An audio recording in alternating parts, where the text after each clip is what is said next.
Good morning, students.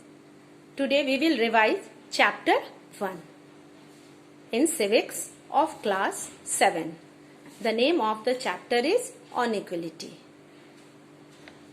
We have already revised in previous lecture the different government programs and provision. Now in this lecture we will revise the issues of equality in other democracy. India is not the only country in which inequality continue to exist. Today, other countries such as USA also face this problem, in which the African Americans whose ancestors were slaves brought over from Africa were discriminated a lot. For example, the African Americans were not allowed to sit in the same bus, or they had to sit at the back of the bus or get up from their seat whenever a white person wished to sit. This is racial discrimination, that is based on the skin color of a person. In America, the African Americans who came from Africa as slaves were dark or black in color. White Americans have white or fair skin color. So, Americans, being a fair, understood themselves superior to those black African.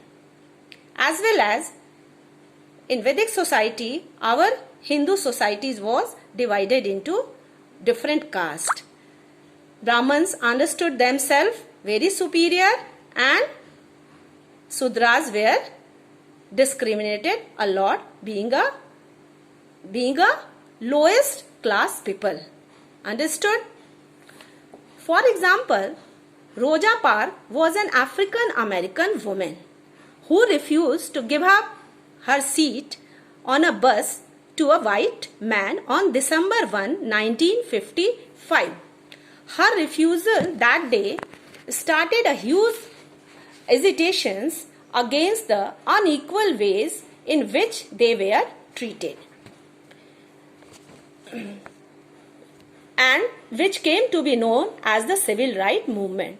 The Civil Act of 1964 prohibited discrimination on the basis of race, religion, or nation origin. It also stated that all schools would be open to African Americans children.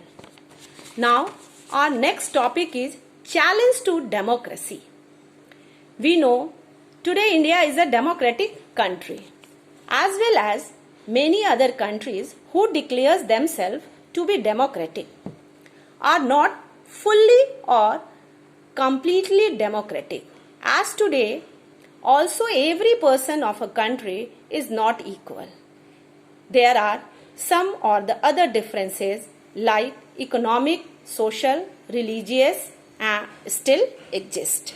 Now, we conclude the chapter, the struggle for the recognition of all persons as equal and for their dignity should be maintained, so that we may be hopeful for a society of equals.